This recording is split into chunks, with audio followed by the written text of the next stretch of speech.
Hello everyone, my name is Chandan Singh.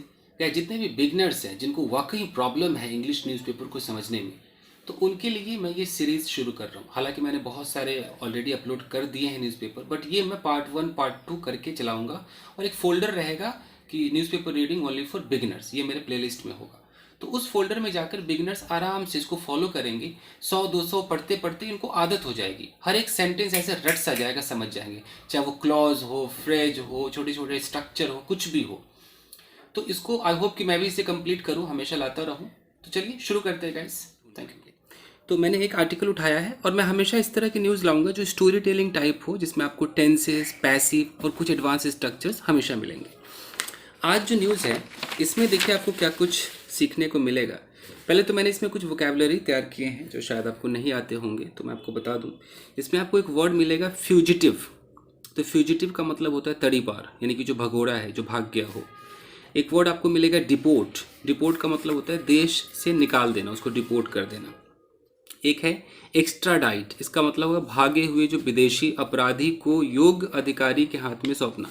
Extradite करने का मतलब है कि जो किसी देश से भाग गया था उसको, एक अपराधी, जो अपराधी है उसको योग्य अधिकारी को दे देना, उसको एक्स्ट्राडाइट कहते हैं। जंप बेल एक वर्ड आएगा आपको, जंप बेल, ये पूरा फ्रेज जो है इसका मतलब है कि फेल टू अपीयर, थोड़ा मैं सही से आपको दिखाऊं, fail to appear for trial after being released on bail. Bail पे कोई रिलीज तो हो जाए लेकिन उसको ट्रायल के लिए जाना होगा। अगर वो ट्रायल में ना पहुंचे, इट मीन्स कि ही हैज जंप्ड बेल। फिर आप आता है एक्सटॉर्शन। एक्सटॉर्शन मतलब है कि एक रंगदारी जो हम वसूलते हैं किसी से, जो गुंडे लोग वसूलते हैं, ज़बरदस्ती वसूली करते हैं, वो एक्सटॉर्शन होता है। एक वर्ड है इल्यूसिव, इसका मतलब है कि नॉट ईजी टू कैच या फाइंड, किसी को पकड़ना इतना आसान ना हो, तो इल्यूसिव है। अब आते हैं स्ट्रक्चर्स। स्ट्रक्चर में हैड बीन का इस्तेमाल कैसे होता है, फॉलोइंग का इस्तेमाल कहाँ पर होता है, आफ्टर बीइंग का इस्तेमाल है, हेल फ्रॉम क्या होता है, एडजेक्टिव क्लॉज तो हमेशा ही आता है, ये सिखाऊंगा। लाइकली टू बी का इस्तेमाल, वुड का इस्तेमाल, प्रेजेंट पार्टिसिपल का इस्तेमाल, डिस्पाइट का इस्तेमाल और कॉजिटिव सेंटेंस गेट वाला जो है उसका इस्तेमाल। तो आइए शुरू करते हैं गाइस। सबसे पहले हेडलाइन देखिए आप, यहाँ पर लिखा हुआ है कि गैंगस्टर, गैंगस्टर रवि पुजारी हेल्ड इन साउथ अफ्रीका। वैसे तो आपको जो हेडलाइंस है वो प्रेजेंट इंडेफिनिट में दिखाई देगा, लेकिन अगर आपको थर्ड फॉर्म में दिखाई दे, इट मीन्स कि वो पैसिव है।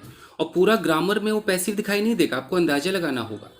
जैसे यहाँ लिखा है कि गैंगस्टर रवि पुजारी हेल्ड, तो ये पैसिव है। अगर ये करेक्ट होता ग्रामर के हिसाब से तो ऐसे होता कि गैंगस्टर रवि पुजारी वॉज हेल्ड या हैज़ बीन हेल्ड, ऐसे होता।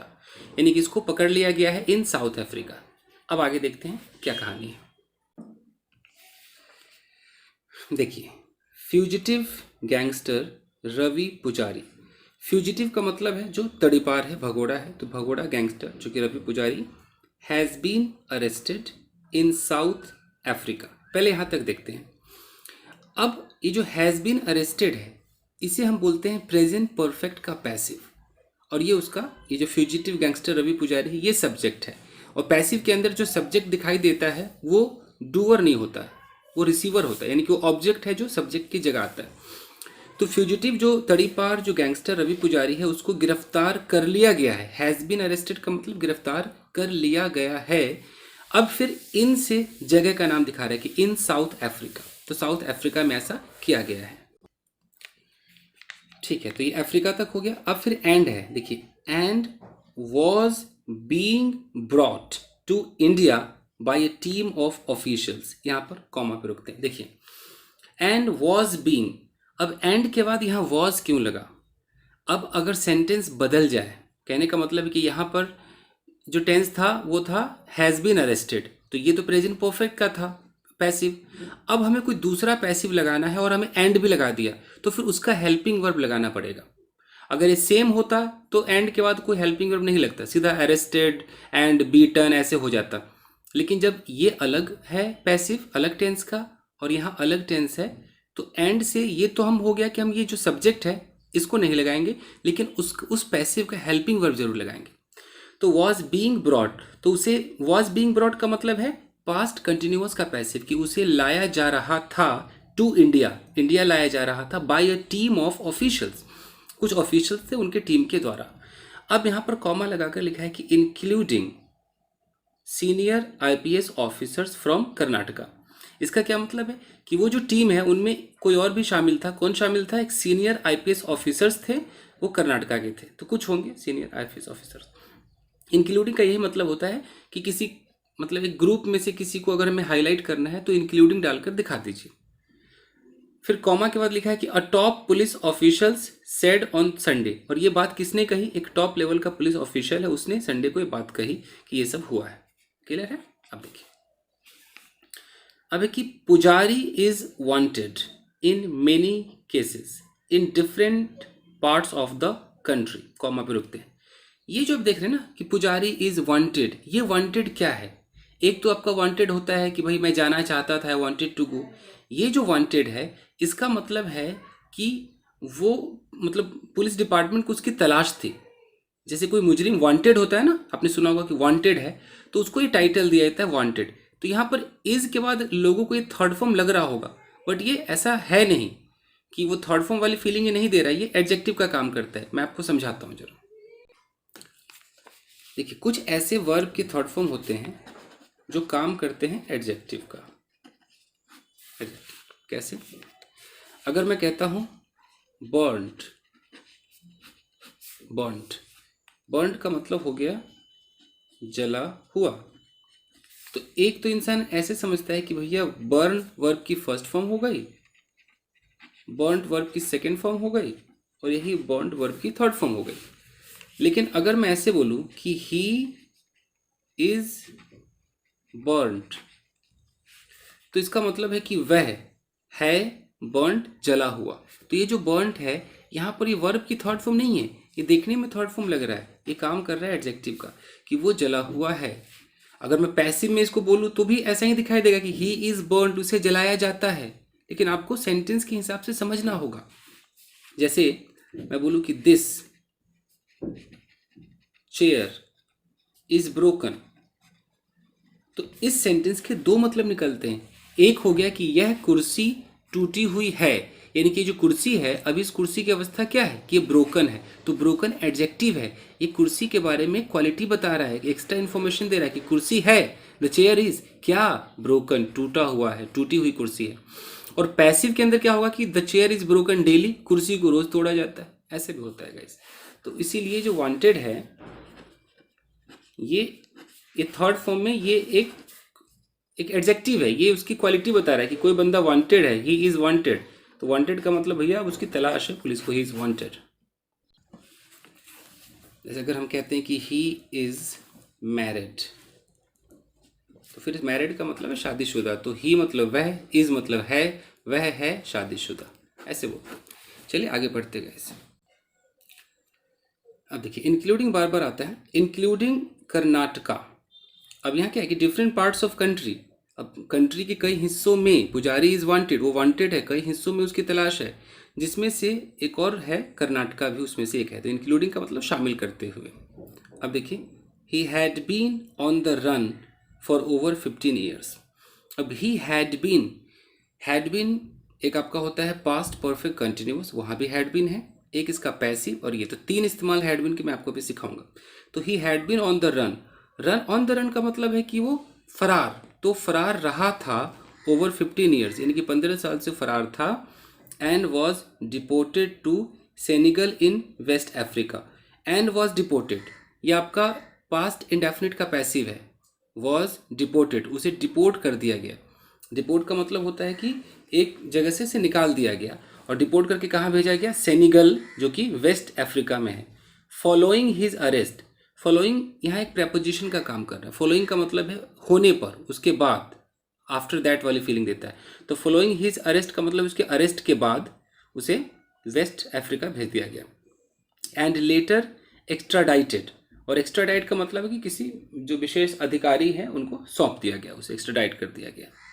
तो ये कहानी है। तो इस पर अभी हम हैड बीन सीख लेते हैं और फॉलोइंग सीख लेते हैं।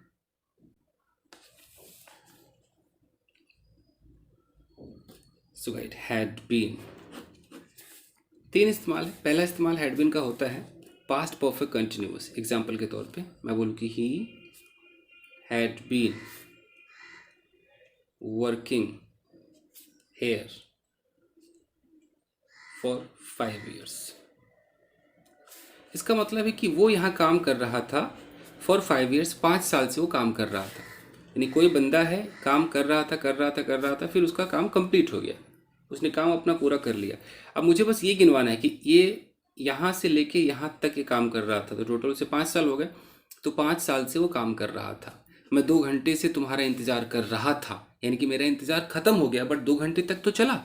तो I had been waiting for you for 2 hours। ये आपका हैड बीन का पहला इस्तेमाल है। दूसरा जो हैड बीन है वो पैसिव के रूप में इस्तेमाल होता है। ये पास्ट परफेक्ट का पैसिव। जैसे मैं बोलूँ कि he had been rushed to hospital before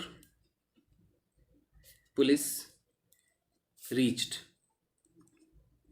यानी कि पुलिस के आने से पहले he had been rushed to hospital, उसे हॉस्पिटल ले जाया जा चुका था। तो कोई काम पहले ही किया जा चुका था। हमें सब्जेक्ट को नहीं दिखाना है कि किसने किया, हमें बस जो यहाँ जो ही जो सब्जेक्ट है, ये सब्जेक्ट डूअर नहीं, रिसीवर है। बस रिसीवर का दिखाना है कि इसके साथ क्या किया गया था पहले ही, उसे पहले ही पीटा जा चुका था, he had already been beaten. ऐसे भी इस्तेमाल होता है। और जो तीसरा इस्तेमाल होता है, वो साफ दिखाई दे रहा है, वो ऐसे होता है। उसको ऐसे समझना होगा। अगर मैं बोलूँ कि he was ill for 5 days। अगर मैं ऐसे बोल दूँ कि he was ill for 5 days, तो देखने को तो ऐसा होगा कि वह बीमार था 5 दिनों से।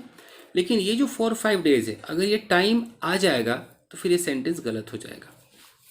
अगर कोई टाइम भी देना है कि वो बीमार था आधे घंटे से 1 साल से, तो फिर ऐसी जगहों पर हमें हैड बीन लगाना पड़ता है कि he had been ill for 5 days।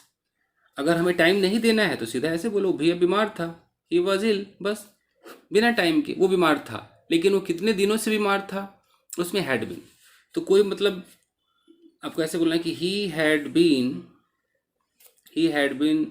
Very polite since he joined. मान लो जब से उसने ज्वाइन किया था तब से वो काफ़ी पोलाइट ही रहा था। तो पोलाइट रहा था मतलब तब से लेकर अब तक, टाइम है ना कि हमेशा से पोलाइट ही था वो। तो ऐसी जगहों पर हैड बीन लगता है। ऐसा बोलो कि he had always been a student of UP board, तो हमेशा यूपी बोर्ड का स्टूडेंट रहा था या था। सिर्फ बिना टाइम के है तो ही वॉज, अगर उसमें टाइम आ गया तो हैड बीन हो जाएगा। बस ये 3 इस्तेमाल है। आगे देखते हैं। अब एक आता है फॉलोइंग। न्यूज़पेपर में आपको काफ़ी फॉलोइंग दिखेगा। फॉलोइंग के तो कई मतलब है, आप भी जानते होंगे कि अगर कोई चीज़ नीचे लिखा हुआ है तो बोलते हैं ना फॉलोइंग डिटेल्स, नीचे लिखी हुई डिटेल्स। लेकिन यहाँ जो फॉलोइंग है, ये आजकल ये प्रेपोजिशन की जगह भी होता है। और इस फॉलोइंग को आप यूँ समझ लीजिए, आफ्टर से देख लीजिए कि आफ्टर कुछ भी, आफ्टर डैश डैश डैश, मतलब उसके बाद एक रिजल्ट के तौर पे। जैसे मैं बोलूँ कि दे गॉट अलर्ट, वो अलर्ट हो गए। और यहाँ मैं बस लगा दूँ कि फॉलोइंग द इंसिडेंट। तो इसका क्या मतलब है? अब इस फॉलोइंग की हिंदी देखेंगे तो ऐसे होगा कि इंसिडेंट के बाद वो अलर्ट हो गए, ऐसा भी हो सकता है। इंसिडेंट के तौर पर, उसके रिजल्ट के तौर पर वो अलर्ट हो गए। इंसिडेंट हुआ तभी अलर्ट हुए, इंसिडेंट नहीं होता तो अलर्ट नहीं होते। तो कोई काम हो गया फॉलोइंग फलाना, तो यानी कि मतलब कि उसके बाद अगर ये नहीं होता तो ये वाला भी नहीं होता। इस तरीके से फॉलोइंग लगता है। मैं बोलूँ कि ही वॉज एनकाउंटर्ड, मान लो ऐसे बोलो, उसको एनकाउंटर कर दिया गया फॉलोइंग हिज अरेस्ट। इसका मतलब है कि जब वो अरेस्ट हुआ तो अरेस्ट के बाद ही वॉज एनकाउंटर, उसे एनकाउंटर कर दिया गया। उसे एनकाउंटर नहीं करते अगर उसे अरेस्ट नहीं करते। तो ऐसे जगहों पर फॉलोइंग आजकल यूज़ होता है न्यूज़पेपर में। आगे देखते हैं।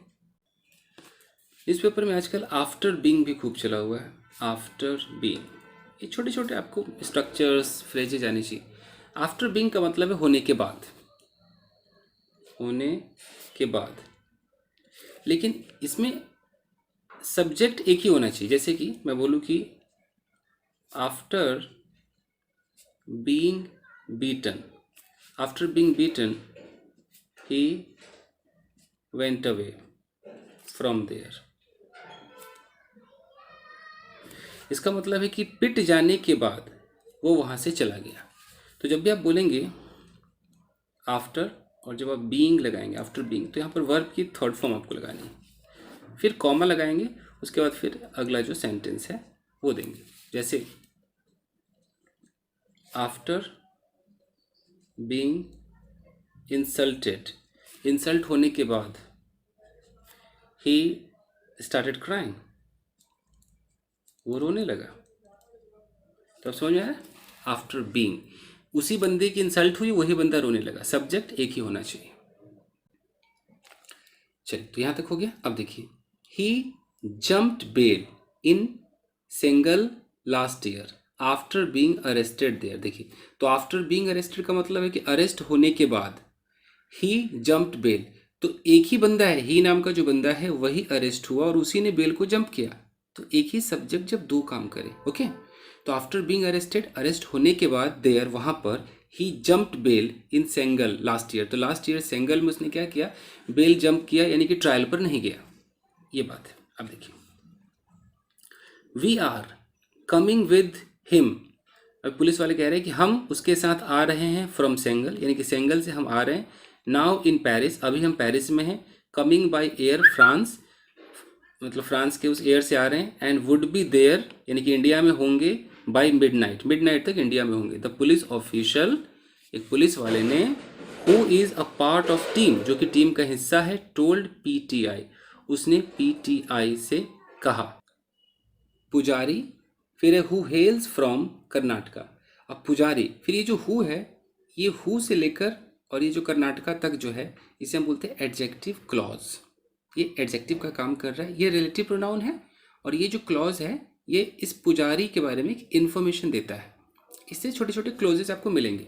तो पुजारी हु हेल्स फ्रॉम कर्नाटका, जो कि कर्नाटका का रहने वाला है, is likely to be brought here, उसे यहाँ लाने की संभावना है बाय मंडे, मंडे मॉर्निंग तक उसे यहाँ तक लाने की संभावना है। पुलिस सोर्सेज सेड, ऐसा पुलिस के सोर्स ने कहा। ठीक है। अब है कि the national investigation agency, the central bureau of investigation and the research and analysis wing, जितने भी हैं, वुड ज्वाइन, ये लोग ज्वाइन करेंगे द इन्वेस्टिगेशन, ये सारे लोग इन्वेस्टिगेशन को ज्वाइन करेंगे। सोर्सेज सेड, ऐसा सोर्सेज ने कहा, सूत्रों ने ऐसा कहा। इतने सारे जो हैं एजेंसीज ये ज्वाइन करेंगे। अकॉर्डिंग टू पुलिस, पुलिस के हिसाब से, the gangster facing over 200 cases. देखिए गैंगस्टर, अब यहाँ ये जो आईएनजी आप देख रहे हैं ना, फेसिंग ओवर, ये आपका प्रेजेंट पार्टिसिपल है, और इससे जो देख रहे हैं फेसिंग ओवर 200 केसेस, ये जो इस कॉमा तक, इसको हम बोलते हैं पार्टिसिपल फ्रेज। ये भी एडजेक्टिव का काम करता है। कमाल है, आपको फ्रेजेज आने चाहिए, आपको पार्टिसिपल भी आना चाहिए। तो गैंगस्टर फेसिंग ओवर, जो फेस कर रहा है, 200 से ज़्यादा केसेस को फेस कर रहा है, इंक्लूडिंग चार्जेज ऑफ मर्डर, जिसमें मर्डर के भी चार्जेज हैं, एंड एक्सटॉर्शन, यानी कि रंगदारी के भी चार्जेज हैं, वॉज अरेस्टेड। बात उस गैंगस्टर की हो रही है कि गैंगस्टर वॉज अरेस्टेड, लेकिन इस गैंगस्टर और इस वॉज से पहले जो आप ये फ्रेज देख रहे हैं, ये सब छोटे छोटे फ्रेजेस डाल देते हैं, इसे बोलते हैं प्रेजेंट पार्टिसिपल फ्रेज। अरेस्ट किया गया इन जनवरी, जनवरी में ही कर लिया गया last year, by the Senegal authorities after remaining elusive. तो जो सेनेगल के अथॉरिटीज़ हैं उनके द्वारा कर लिया गया आफ्टर रिमेनिंग एल्यूसिव, जब वो काफ़ी मतलब एल्यूसिव रहा, एल्यूसिव मतलब कि पकड़ में आ ही नहीं पा रहा था, काफ़ी दिन तक एल्यूसिव रहा। अब देखिए, डिस्पाइट द एफर्ट्स, डिस्पाइट का मतलब होता है के बावजूद। So despite the efforts of Indian officials, India के जो ऑफिशियल्स थे उनके एफर्ट के बावजूद, टू गेट हिम एक्स्ट्राडिक्टेड, कि ताकि उसको हम एक्स्ट्राडिक्ट करा दे, कि वो लोग हमें सौंप दे। Local court had granted him bail, local court ने, इसके बावजूद लोकल कोर्ट ने उसे बेल दे दिया। And Pujari later fled to South Africa, बाद में पुजारी जो है वो साउथ अफ्रीका भाग गया। फ्ली से बना फ्लेड। तो अब मैं कुछ चीज़ आपको सिखाता हूँ इसमें। देखिए, हेल फ्रॉम, न्यूज़पेपर में आपको हेल फ्रॉम बहुत मिलेगा। इसका मतलब कि बंदा कहाँ का रहने वाला है, कहाँ का निवासी है। जैसे अगर आपने कहा कि ही,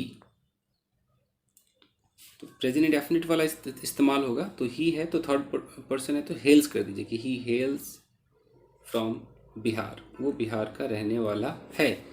इसको हम और भी तरीके से कहते हैं ना कि ही बिलोंग्स टू बिहार, हम ऐसे भी कह सकते हैं।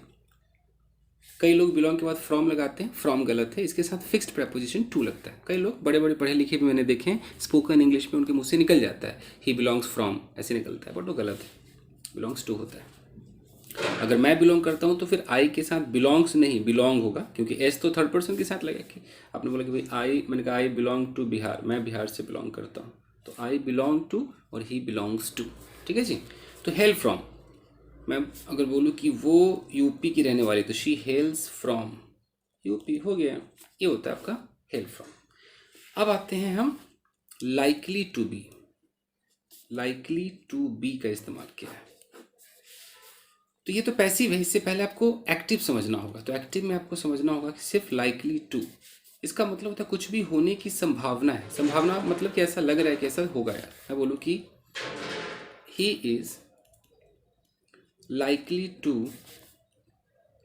कम हेयर बाय मंडे, तो he is likely to come, यानी कि उसके यहाँ आने की संभावना है बाय मंडे, मंडे तक, यहाँ बाय का मतलब तक। Okay, she is likely to leave her job, यानी कि उसकी संभावना है कि वो अपनी जॉब छोड़ देगी।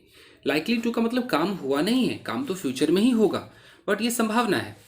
अब जब इसका पैसिव करेंगे तो वो फिर बी लगाना पड़ेगा। जैसे मैं बोलूँ कि दिस कार, ये जो कार है, तो दिस कार इज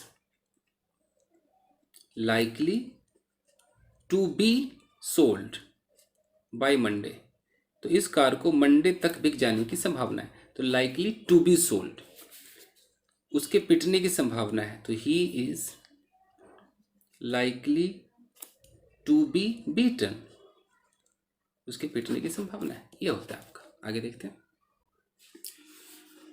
अब आते हैं एडजेक्टिव क्लॉज। एडजेक्टिव क्लॉज, अब ये जो सीरीज है ना, ये पढ़ते पढ़ते आपको ऐसी आदत हो जाएगी ना, ऐसी क्लॉज व्लॉज एकदम क्लियर हो जाएंगे। बस आप रेगुलर व्यूअर बने रहें, और मैं अगर रेगुलर डालूँ तभी तो मैं कभी डालता हूँ न्यूज़पेपर, कभी नहीं। एनीवेज कोशिश करूँगा। एडजेक्टिव क्लॉज क्या है? अगर मैं ऐसे बोलूँ कि द मैन, मैं यहाँ पर लिखूँ was arrested, the man was arrested, यानी कि आदमी को अरेस्ट कर लिया गया। यहाँ तक एकदम क्लियर है। अब ध्यान दीजिएगा, अगर मैं बोलूँ कि द मैन, अब मैं बोलूँ कि who हेल्स from Noida was arrested. अगर मैं यहाँ पर एक ऐसे कॉमा लगा भी दूँ ऐसे, क्योंकि जब कोई इन्फॉर्मेशन हमें ज़्यादा ज़रूरी ना हो तो हम कॉमा लगा देते हैं। तो अभी भी तो बात वही है ना कि आदमी अरेस्ट हो गया, अरेस्ट कर लिया गया। तो यहाँ जो मैंने हु लगाया है, और हु हेल्स फ्रॉम नोएडा, इस हु से लेकर नोएडा तक जो आप देख रहे हैं, ये सेंटेंस नहीं कहलाता है, ये कहलाता है क्लॉज। और ये जो आदमी है ना मैन, इसके बारे में एक इन्फॉर्मेशन दे रहा है कि कौन आदमी, वो आदमी जो भैया नोएडा से बिलोंग करता है। तो इन्फॉर्मेशन दे रहा है मतलब विशेषता बता रहा है। तो जब इधर वाले नाउन या प्रोनाउन के बारे में कोई भी सेंटेंस कुछ भी कुछ बताए तो एडजेक्टिव ही तो होगा। तो इसलिए इसका नाम होता है एडजेक्टिव क्लॉज, क्योंकि एडजेक्टिव का काम कर रहा है। तो इसकी कैसे पहचान होगी? ये हु होगा और हु के बाद कुछ ना कुछ सेंटेंस आपको दिखाई देगा, या तो विच होगा, मतलब रिलेटिव प्रोनाउन से चालू होनी चाहिए, ऐसे होगा। दैट होगा, दैट के बाद कुछ ना कुछ होगा। तो आप पहचान लेंगे कि ये क्लॉज है। और ये जो इधर वाला आइटम है, इसको बोलते हैं रिलेटिव प्रोनाउन, रिलेटिव प्रोनाउन। और इसके बाद जब ये जहाँ पे ख़त्म होगा, तो इस रिलेटिव प्रोनाउन से लेकर वहाँ तक के सफ़र को हम कहेंगे एडजेक्टिव क्लॉज। और एक क्लॉज के अंदर, कोई भी क्लॉज है तो क्लॉज के अंदर सब्जेक्ट और वर्ब होना जरूरी है, नहीं तो क्लॉज नहीं कहलाएगा, फिर फ्रेज कहलाएगा। एक और एग्जांपल देखते हैं। मैं बोलूँ कि the girl who was crying that day is my friend. अब इसका क्या मतलब है? The girl is my friend, ये इज किसके लिए आया है? गर्ल के लिए आया है, लड़की मेरी दोस्त है। कौन सी लड़की? Who was crying that day, ये हु से लेकर दैट डे तक का जो सफ़र देख रहे हैं, तो हु रिलेटिव प्रोनाउन, और इससे यहाँ तक जो आया इसको पूरे को हम बोलेंगे क्लॉज, और ये एडजेक्टिव का काम कर रहा है तो एडजेक्टिव क्लॉज हो गया, क्योंकि इस लड़की के बारे में इन्फॉर्मेशन दे रहा है कि लड़की, वो लड़की who was crying that day, जो उस दिन रो रही थी, इज़ माई फ्रेंड, वो मेरी दोस्त है। ये होता है एडजेक्टिव क्लॉज। अब आता है प्रेजेंट पार्टिसिपल। अगर ये सब आपको आ गया तो न्यूज़पेपर कुछ भी नहीं है। प्रेजेंट पार्टिसिपल ये क्या होता है, वर्ब में आईएनजी लगा होगा और इससे कोई सेंटेंस बना होगा, तो एक टोटल एक फ्रेज होगा। जैसे मैं बोलूं कि a car fail into the river, तो इसका मतलब है कि एक कार फेल इनटू, गिर गई, इनटू द रिवर, नदी में गिर गई। ठीक है जी। अब मैं ऐसे बोलूँ अ कार, या कॉमा लगाऊं, ये कई बार नहीं भी लगाते कॉमा, अ कार, मैं यहाँ पर लिख दूँ कि breaking, a car breaking the fence fell into the river. अब क्या हो गया भाई, अभी भी तो बात वही है, कार नदी में ही गिरी है, लेकिन मैंने बीच में क्या कर दिया, एक वर्ब में आईएनजी लगाया, और यहाँ से यहाँ तक जो देख रहे हैं ब्रेकिंग द फेंस, इसको बोलते हैं फ्रेज। क्यों? क्योंकि इसमें कोई सब्जेक्ट और वर्ब नहीं है, बस ये आईएनजी से शुरू है, ब्रेकिंग द फेंस, बस। तो ये काम एडजेक्टिव का कर रहा है, और इसको हम प्रेजेंट पार्टिसिपल फ्रेज बोलेंगे। फ्रेज क्यों? क्योंकि इसमें सब्जेक्ट वर्ब नहीं है, आईएनजी से शुरू हुआ और बाकी कुछ कुछ टुकड़े होंगे। तो एक कार के बारे में इंफॉर्मेशन दे रहा है, car breaking the fence, fence को तोड़ती हुई, उस बाउंड्री को तोड़ती हुई, फेल इनटू द रिवर। तो कार के बारे में एक्स्ट्रा इन्फॉर्मेशन दे रहा है, तो इसलिए ये एडजेक्टिव हो गया। तो इसको हम एडजेक्टिव फ्रेज भी कह सकते हैं, बाकी इसको प्रेजेंट पार्टिसिपल फ्रेज कहते हैं। यही है, जैसे कि आपने बोला कि opening the door, he went inside, he went inside, इसको हम ऐसे भी कह सकते थे, ही कॉमा देते, he opening the door went inside. अभी बात वही है, ही वेंट इनसाइड, अंदर तो वही गया, लेकिन ओपनिंग द डोर, दरवाजा को खोलते हुए, खोल कर, हिंदी पे ना जाए, खोल कर, खोलते हुए। अंग्रेजों की एक ही पहचान है कि एक ही वक्त में दो काम हुआ, वो अंदर भी गया, उसने दरवाजा भी खोल दिया। तो इस तरीके से प्रेजेंट पार्टिसिपल कहलाता है, एडजेक्टिव है ये टोटल। अब है वुड। वुड के बहुत इस्तेमाल है, इस न्यूज़पेपर में सिर्फ विल को वुड में तब्दील किया गया है। वो कैसे, तो आपको दिखाई दे रहा है साफ। अब इसके लिए भैया आपको नैरेशन पढ़ना पड़ेगा, डायरेक्ट इनडायरेक्ट वाला है। एक बस छोटा सा एग्जांपल देता हूँ, ज़्यादा वक्त नहीं। मैं बोलूँ कि my mother said to me, मेरी माँ ने मुझसे कहा, I will give you money, मैं तुझे पैसे दूंगी। ये इन्वर्टेड कॉमा में कर देते हैं। अब इसी को अगर मैं मतलब इनडायरेक्ट बोलूँगा तो मैं ऐसे बोलूँगा कि माई मदर टोल्ड मी, मेरी माँ ने मुझसे कहा, फिर मैं दैट लगाऊंगा, दैट माई मदर है, ये जो आई है ये आई में आई मदर ही है, तो आई ना बोल करके माई मदर के लिए कोई प्रोनाउन लगा दो, शी। तो माई मदर को हम शी कहते, तो my mother told me that she, will को चेंज करना है वुड में, शी वुड गिव, ये जो यू है अभी मी हो गया, she would give me money, वो मुझे पैसे देगी। तो मेरी माँ ने कहा कि वो मुझे पैसे देगी, हिंदी क्या था, मेरी मम्मी ने कहा कि मैं तुझे पैसे दूंगी, तो मैं तुझे पैसे दूंगी वो बदल गया कि वो मुझे पैसे देगी। तो ये कभी आप पढ़ लीजिएगा नरेशन में। अब आता है डिस्पाइट। डिस्पाइट का मतलब है के बावजूद। अगर मैं बोलूँ डिस्पाइट, डिस्पाइट के बाद ऑफ नहीं लगता, याद रखिए। डिस्पाइट के बाद आप क्या क्या लगा सकते हैं, डिस्पाइट बीइंग, डिस्पाइट हैविंग, और डिस्पाइट के साथ वर्ब में आईएनजी लगा दीजिए, डिस्पाइट गोइंग, डिस्पाइट ईटिंग, ऐसे भी कर सकते हैं। तो पहले यहाँ तक देखते हैं। अगर मैं बोलूँ कि डिस्पाइट, हाँ डिस्पाइट के बाद आप डायरेक्ट कोई नाउन या नाउन फ्रेज भी लगा सकते हैं, जैसे कि despite heavy rain, heavy, despite heavy rain, तो ये हैवी रेन आपका क्या हो गया, नाउन फ्रेज हो गया। Despite heavy rain he went to office, इसका मतलब है कि हैवी रेन के बावजूद वो ऑफिस गया। आप ऐसे भी कह सकते हैं कि डिस्पाइट बीइंग इल, यहाँ बी मतलब होना, बीमार होने के बावजूद ही वॉज वॉकिंग, वो टहल रहा था, ऐसे कह सकते हैं। Despite having a lot of money, बहुत सारे पैसे होने के बावजूद। He was going by bus, वो बस से जा रहा था। कोई भी एग्जाम्पल बना सकते, ऐसे भी कर सकते हैं। आप चाहें तो इसमें ऐसे लगा सकते हैं, ज़्यादा वक्त नहीं लूँगा। डिस्पाइट द फैक्ट दैट, अब जैसे बोलेंगे डिस्पाइट द फैक्ट दैट, तो दैट के बाद पूरा सेंटेंस बोलिए, छोटा नहीं। Despite the fact that she insulted me, इस सच्चाई के बावजूद कि उसने मेरी इंसल्ट की, तो शी इंसल्टेड मी, ये पूरा सेंटेंस हो गया ना। मैं उससे प्यार करता हूँ, आई लव हर, ये आपका होता है। अब एक लास्ट पॉजिटिव है, वो सीखते हैं, फिर पढ़ के ख़त्म करते हैं, guys, निपटाते हैं। अगर आपको कुछ सीखना है तो भाई इतनी बड़ी वीडियो देखनी होगी, 2-3 घंटे की फिल्म में कैसे देख लेते हैं। तो चलिए, कॉजिटिव सेंटेंस। कॉजिटिव में एक मेक और गेट और हैव भी होता है, बट मैं आपको सिर्फ गेट वाला करा रहा हूँ। इसका मतलब है कि किसी से कुछ करवा देना। मान लीजिए कि यहाँ पर एक लड़की है और यहाँ पर एक लड़का है। अभी लड़की कह रही कि मैं तुझे पिटवा दूंगी, मैं तुझे, दिखता साफ नहीं है इसमें, मैं तुझे पिटवा दूंगी। ये खुद नहीं पीटेगी, किसी के द्वारा पिटवा देगी, तो ये ऐसे बोलेगी। पिटवा दूंगी फ्यूचर टेंस है कि आई विल, यहाँ पर लगाइए get, I will get you beaten, ऐसे ही करना, I will get you beaten. Okay, मैं इस काम को करवा दूंगा, I will get this work done.